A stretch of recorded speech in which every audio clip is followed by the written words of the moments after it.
Thank you for attending the Week of Kindness. Coming up next is another powerful, impactful, amazing speaker. Get your notepad out, get your pen. Let's get ready and enjoy.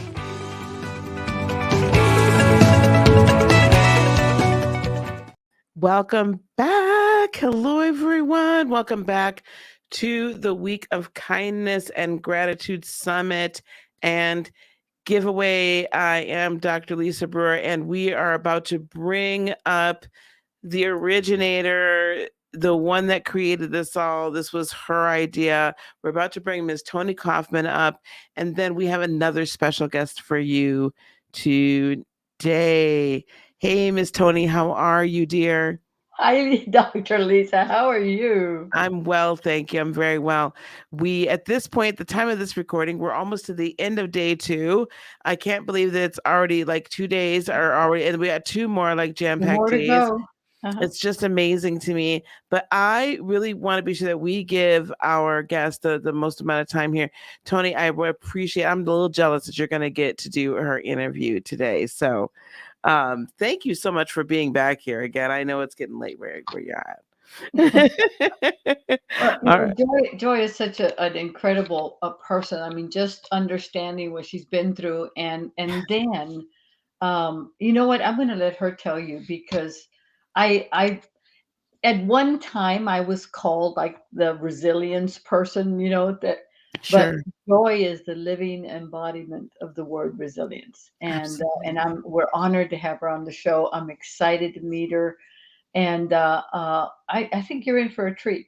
Yes, absolutely. Okay, without any further ado, I'm dropping down. Joy is coming up. We'll see you guys in a little bit. All this movie magic's going. Hey, Joy! It worked. Yay! Something worked today. I know. All right, everyone. So you even have resilience on the title of what you're talking about today. But Joy, where are you from? What city are you located? I'm in Northern Virginia. Oh, nice. All right. So Yeah, you're Eastern. So you're actually it's a little bit later for you than it is for me. it is. Yep. Yeah, I'm in Austin, Texas right now. Oh, But nice. I'm from the thing, Texas. are you really from I where? am. I knew Paris. I loved you for a reason. Of course. Yeah, by Dallas. Oh, you're a Yankee. Oi, oi, oi. No, it's funny because people used to say, okay, I'm from South Texas. And then they'd say, oh, Houston. And I'm like, no, Yeah. about 5.5 hours south of Houston. And Dallas was a 12-hour drive for us. And So you're down by yeah, Brownsville. Yeah. exactly. McAllen, Oh, Mission, yeah, yeah. Texas, is where I was born. Yeah. That'll do it. See, only Well, people from Texas know these cities. Well, Joy, how did you end up in West Virginia? so I'm in Northern Virginia. So I Northern work for Virginia. United Airlines out at the Dulles Airport. I'm a Uh-huh. airport operations manager. Oh my goodness, you're So, amazing. yeah. But that kind of falls into your story, doesn't it? A little bit. Yes, it has a strange course of events. Yes. Well, you know what? Without further ado, Lisa, I would love to give Joy the stage. Welcome to the Week of Kindness and Gratitude, and I'm super um, full of gratitude that you're here with us. So thank you so much for picking the Week of Kindness as one of your platforms. And you guys listen closely because we want to support Joy in anything she does. And you've got my personal referral to help out with her new company and everything she's doing for people. Go ahead, Joy. All right. So my talk today is on lessons in resilience, and I won't share the second half, but you can probably already read it. Um, the story starts out. I'm 1,500 feet in the air, flying through the air, holding my door shut as our small four-seater airplane is careening through the air as if it's being tossed by a bowl of salad. We had been flying through perfectly clear weather, and then all of a sudden we had hit smoke. And at the same time we hit smoke, we were in a mountain valley with tops of about 5,000 feet. And again, we're at what, 1,500 feet, which doesn't equal a good recipe for survival. The pilot was my friend's uncle. He had been flying that route for 20 to 25 years. We were flying from one of their wilderness properties up to Anchorage, Alaska. It was in the middle of the summer, beautiful, gorgeous day. And what started as a beautiful, gorgeous day quickly turned into a disaster. I was holding my door closed because all the terrain avoidance we could see, or I'm sorry, there was smoke everywhere. We couldn't see anything. A wildfire about 300 miles away had blown smoke into the valley, and we couldn't even see our hand in front of our face. It was as if you put your face into a bowl of cream of mushroom soup. That's how much you could see. Our collision avoidance was looking outside for trees. So the pilot said, hey, just look outside and tell me if you see anything. The alarms were going off, terrain, pull up, as he tried everything he possibly could. We hit turbulence, and that's what popped our plane up. And the last thing I remember is seeing what looked like possibly the side of a mountain as the pilot pulled up so hard, we jerked way up in the sky and fell out of the sky. And what I remember feeling at that moment was this overwhelming sense of peace, of you're gonna be okay. When I knew that I should have been screaming my very head off the whole entire time. Because that morning, I woke up as a 28-year-old successful aviation professional. I'm a pilot as well. I have my private pilot's license. I've been involved in aviation now for 10 years, and I was a supervisor at an airline, had just put in to be a manager, and was well on my way corporately to climb the ladder. I was getting my master's degree. I had just finished taking a statistics class, which those of you who like statistics, that's great for you. I almost would rather crash another plane than take statistics. Yeah, I did not like it. I hated that class. But I love the master's program. I was doing everything I possibly could to increase what I was doing. Everything was working out as well. Like climbing the ladder, own a house in Virginia. It's great. My best friend was out with me. She was also my housemate, and we had been having a good time with her aunt and uncle. Just one of the most peaceful, relaxing days that quickly turned from everything going right to absolutely nothing going right at all. I woke up, I don't know how long later. I could still hear the instruments of the airplane buzzing down, coming to a close. And I had to shake my head and wake myself up. And all I could see was dirt and broken glass and twisted metal.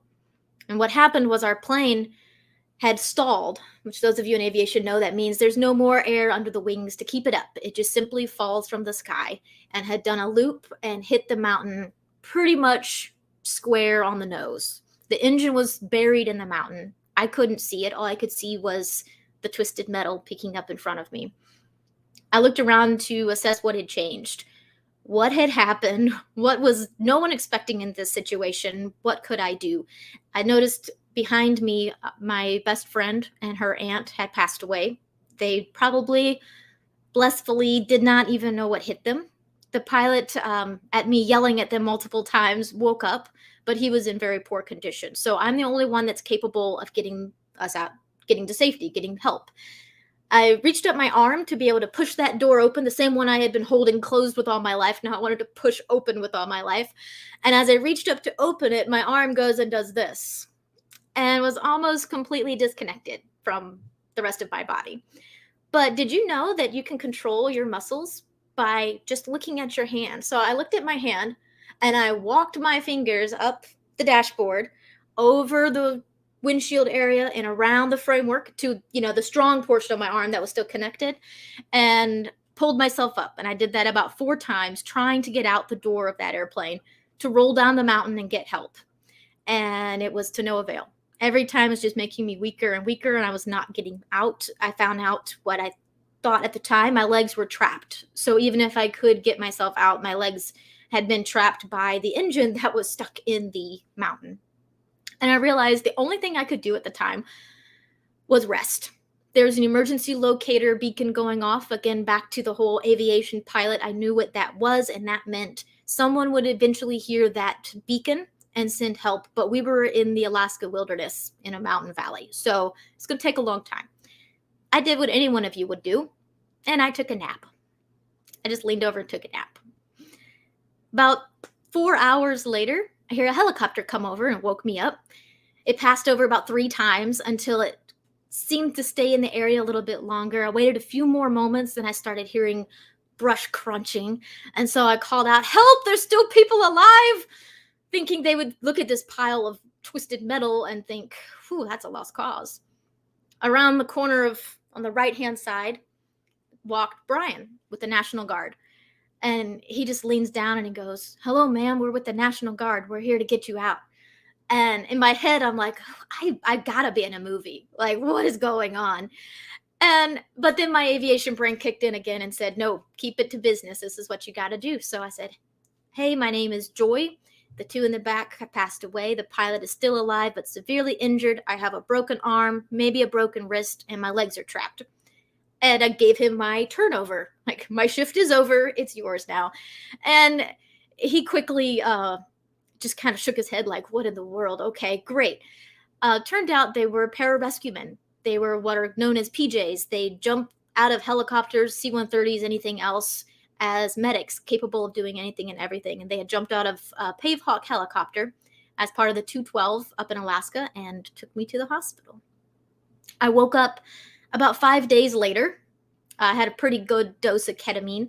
And when I woke up, I realized everything was a lot worse than what I had expected. I had not only broken my elbow and my wrist, I had broken my back. My legs were not pinched, they were paralyzed. I could not walk. I couldn't move my legs hardly at all. I had also broken my femur. I broke a rib. I punctured a lung, broke both of my ankles, shattered them actually, and almost had lost my left leg. All this to say, I had not expected any of that. I had to eat that elephant bit by bit. It took a lot to kind of process all of those things. But as Tony was saying, she thought herself the queen of resilience, which I'm sure she was.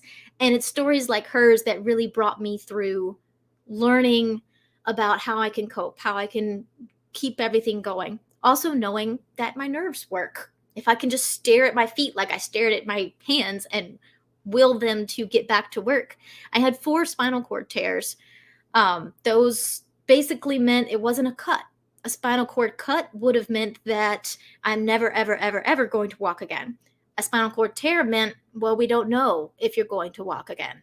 You may not. It depends on how your body decides to go. And so I decided in myself that my body was going to walk again. Before that, I was a dancer. I did lots of social dancing, mostly salsa, bachata, Latin sort of dancing, ballroom dancing. That's what I love. That was my hobby and my outlet. And I was not going to let that just be ripped away from me just because we hit smoke. I was going to dance again. It took 6 weeks in the Alaskan hospital before I was medevaced down to Texas, where my family lived, and spent another 2.5 months in the hospital there with more surgeries and physical therapy and occupational therapy. While I was there, one of the surgeons really didn't believe I would ever walk again. With my crushed left ankle, it took lots of reconstructive work, and quite honestly, I'm still dealing with that. But the doctor didn't seem to think it was ever going to work. He would tell me, "All right, let's just put the rod in the ankle. It'll fix it at a 90-degree position, and you'll be good to go. Basically, I can sign the dotted line and get you out of here." And I thought, I don't want to do that. Like, I'm going to dance again. I need my ankle. I just bought a new pair of heels. But he didn't quite believe me. So I decided I would make him believe me. And one day he walked into my room, goes, "Hey, how's everything going?" I said, "Oh, it's pretty good. I can move my leg now, my right leg." And he goes, "Oh, really? You can?" I was like, yeah, I can. He goes, "All right, show me." So I'm laying in bed, right? Completely flat, horizontal. And I kicked up my leg as far as I could, and it went up maybe 2 inches. And his eyes kind of got this little, oh. He goes, "Okay." And puts his hand over my foot and goes, "Now kick it."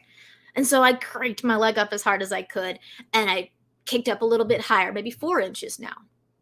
And his eyes just kind of were like, "All right, now we're cooking with grease."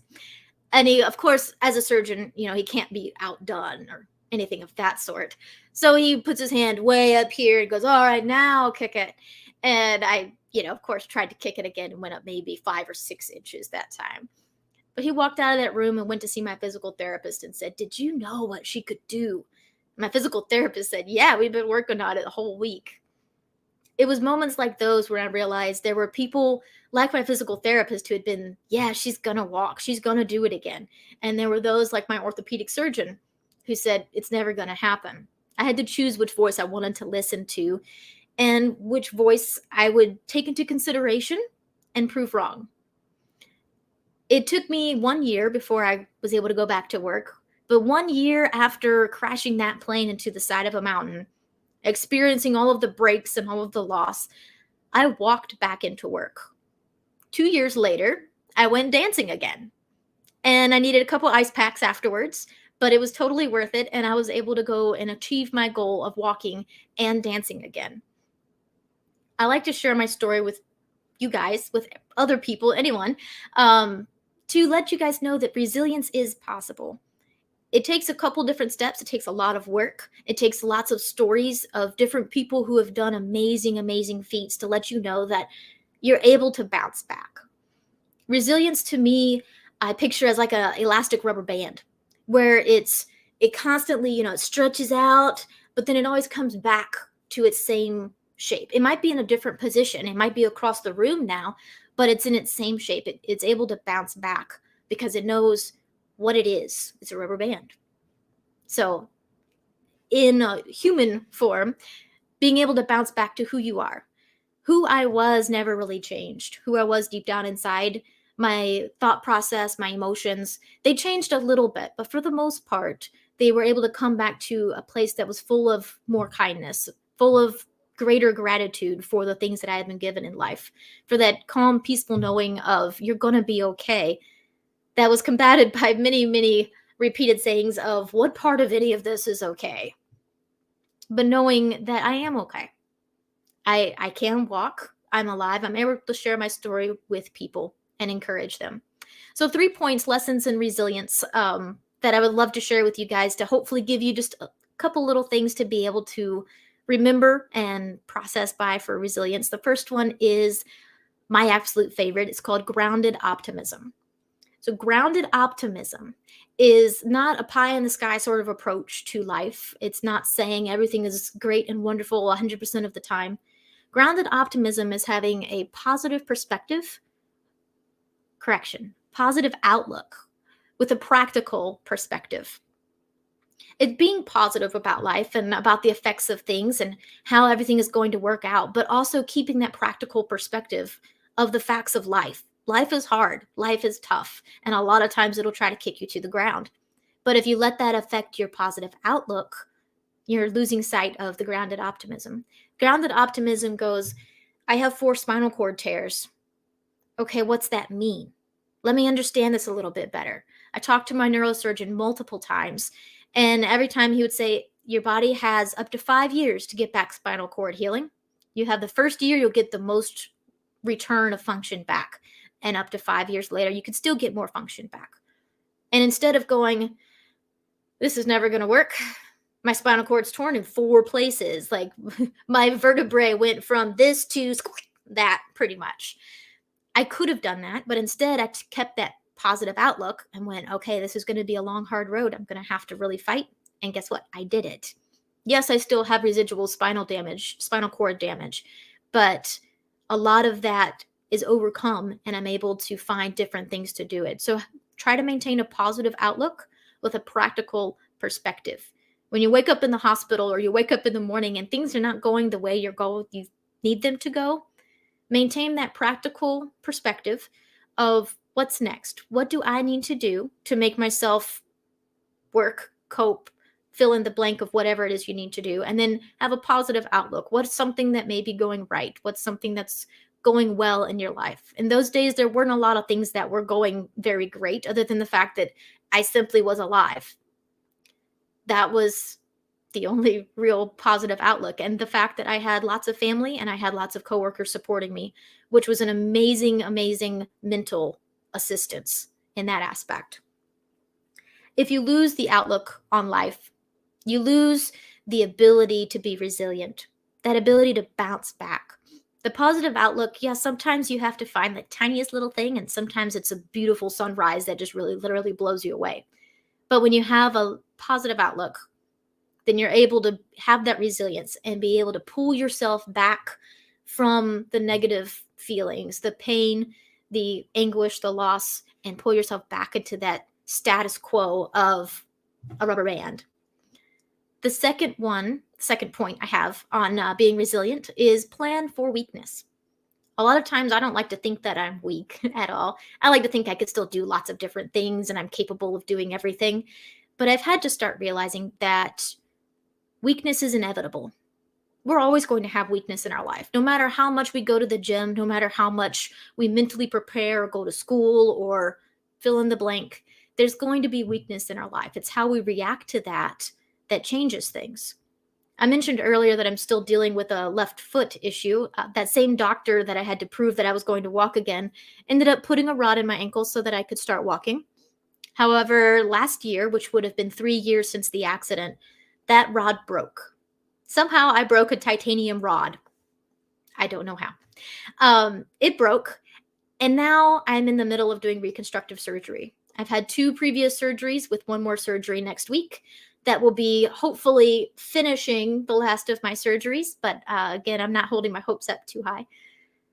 What I had to learn in those was there's going to be times of weakness. You can have emergency weakness, which is when the initial plane crash happened. I was not expecting that. That was completely out of the blue emergency. And you can also have planned for weaknesses, which when I found out that my ankle was broken yet again, and it wasn't the bone that was broken, it was a metal rod, I knew I had 3 weeks to prepare for everything. I decided to do the best I possibly could, make myself as prepared as possible. I began cleaning the house. I bought a refrigerator to go put upstairs in my room, so I made sure that I had food and water and everything like that. I have a tendency for low blood sugar and low blood pressure, and so I knew that that was a weakness that I would very likely encounter, and I prepared for it. I was ready to go. I even went and got a massage before because I knew I was going to be weak afterwards, and so I was going to get as strong as I possibly could. By planning for weakness, you're not signing yourself up for failure. You're not saying I am a failure and so I can't do this. You're saying I'm going to make myself as strong as possible. So think of something if you work in a company, or if you don't, think of different things that could come up that could throw you off your axis. If there's a potential change coming, look for ways that you may prepare for failure, prepare for change, the inevitable. Say your Wi-Fi goes out. Now what are you going to do? You have kids to entertain. Plan for weakness in ways that will take care of that. So, because weakness is inevitable, we're going to have it. I deeply, deeply hope none of you have to deal with the different types of physical weaknesses that I do, but I know we all have those sorts of struggles. There have been times that I woke up and I didn't know if I was going to get out of the house on time. So, understanding the fact that I have these limitations and these problems and these weaknesses, instead of still trying to complete my long list of things to do before I get out and get to work, I decide to shorten them. Because guess what? I'm not going to make it. It's also being honest and truthful with yourself. The third step, which is another favorite, this is honestly one of my favorite talks, is become unlimited. Becoming unlimited realizes that you have limitations in your life, but it's not letting those limitations define who you are. When I was in the hospital with the same orthopedic doctor, I had lots of negative things coming at me when I had the physical therapy. The physical therapist was amazing. She always believed I would walk again, but all of her efforts and trials of doing things generally just brought lots of pain and additional weaknesses, and the deepening realization that I am not going to be as strong as I was. My occupational therapist, there's so many OTs and ODs and everything in medicine. She would come up to me and say, "Oh, we're going to get you measured for a wheelchair." And in my mind, I said, wheelchair equals defeat. If I do this, that means I'm signing the dotted line and throwing my life away. But she had to explain to me, wheelchair is not accepting defeat. A wheelchair is a tool. So instead of looking at crutches or wheelchair as signing away my rights and being completely limited in everything that I could possibly do, I begin to change my perspective and become unlimited in my mind and how I viewed things, knowing full well that I have limitations in my body. My ankles don't move. But instead of wearing heels to go dancing, now I wear tennis shoes. And no one can say anything. It's great. But becoming unlimited is realizing your limitations and finding ways to make those limitations not restrict you. She explained to me how a wheelchair could be a tool in that I might be able to walk into a small grocery store and get all of my normal everyday things done and get home and be fine. But what if I wanted to actually enjoy a day at the mall with friends? What if I wanted to go on a low level hike or I wanted to spend time with someone for a long period of time? I would be exhausted if I did that in and of myself. If I didn't have the wheelchair, I would not be able to spend time with my friends. And I realized that's how the wheelchair is a tool. No, it's not saying that I'm a failure. It's not saying I'm defeated. It's saying this is something that is going to make me completely unlimited. So I encourage you to find those limitations in your life that might be making you feel like a failure, might be making you think, I can't do this. I can't bounce back and become that rubber band that I need to be. I've been on medical leave for about 5 months, and it's starting to get a little bit depressing.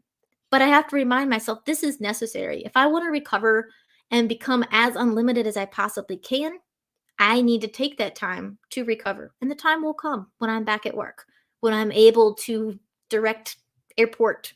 I don't direct the traffic, I direct the operations of it. That's confusing, whole nother story. But becoming unlimited is about realizing what the facts are, what you have to deal with, how you can find some tools to be able to buck up those things and truly make yourself unlimited. Resilience is about getting back to that status quo.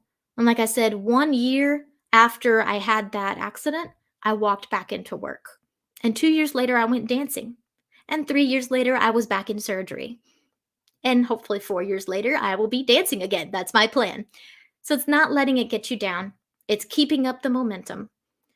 It's having that resilience to be able to get back to where you are at peace in yourself and where you're able to view life through a lens of gratitude, which is one reason I do like this summit, is being able to be grateful for the things in your life that make you a stronger and better and more agile person. Resilience, again, think of a rubber band. I love rubber bands. They're so much fun. If you shoot them across the room, they've been displaced. They're probably ticked off that you moved them out of their nice, comfortable drawer and just shot them across the room at some person. But what they don't know is they're a little bit further in their life now and they have a little bit more experience. So think of yourself as a rubber band. How can you practice grounded optimism and know where you are in your life and maintain a positive outlook with a practical perspective?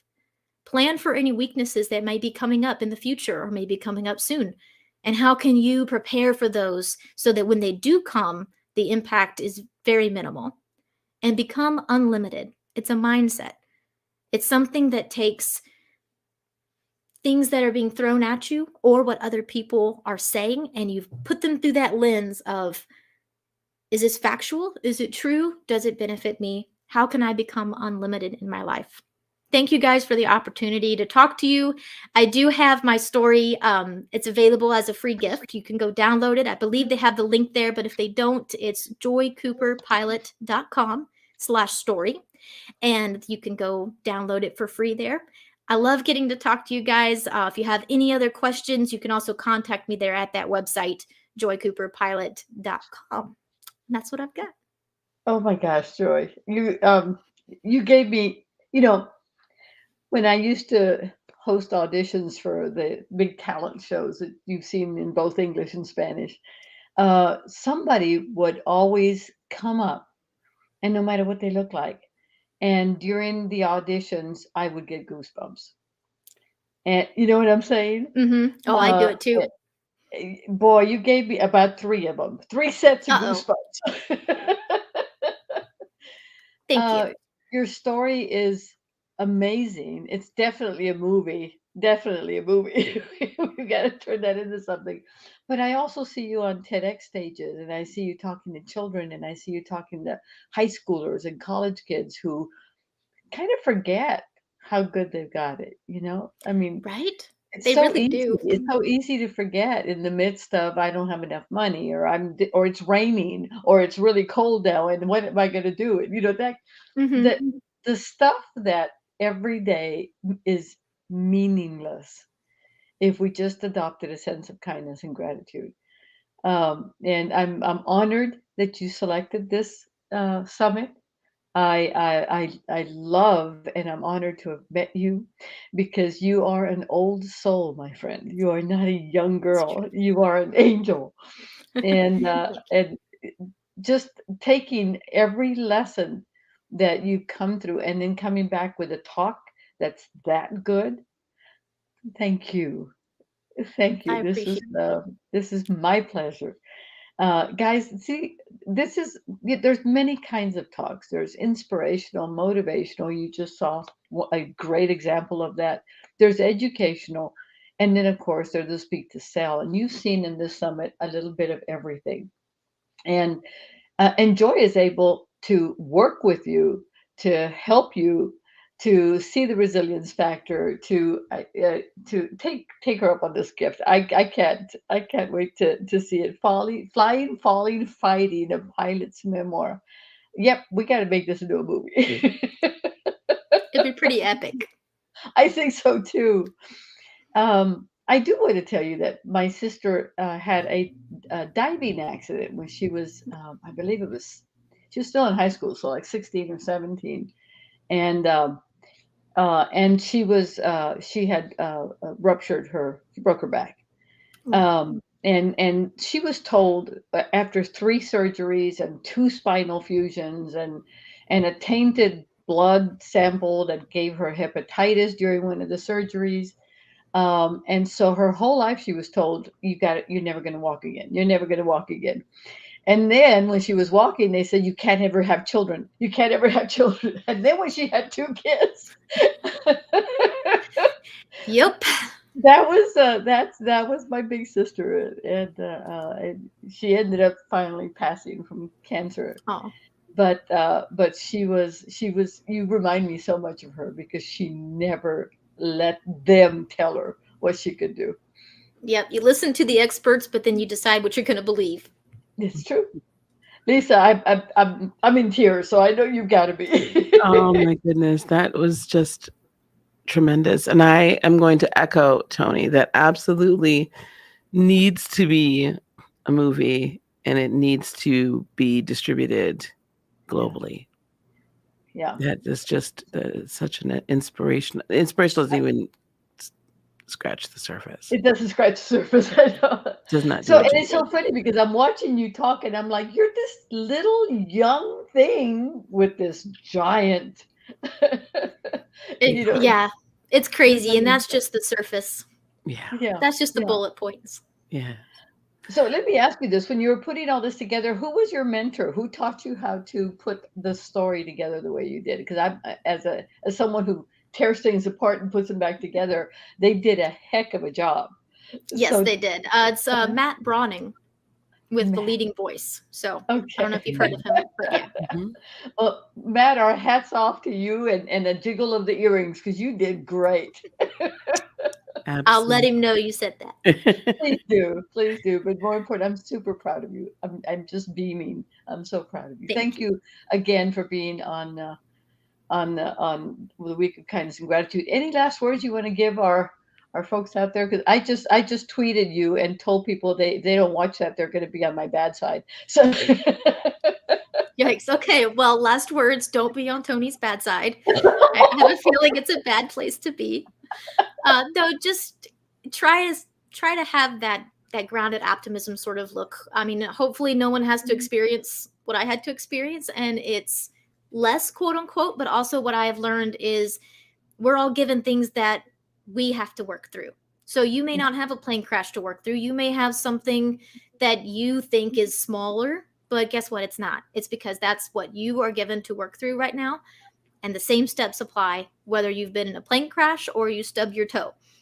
Maybe a little bit less on the stub your toe portion, but that's the concept I'd love to get across is every one of us are going through our own trial. It doesn't negate or glorify anyone else's issues that they're going through. So take a deep breath and get that practical perspective.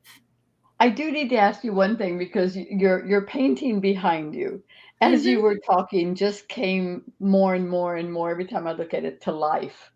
And Isn't it it? was, it tell me the story of the painting behind There really isn't a story. I just love it.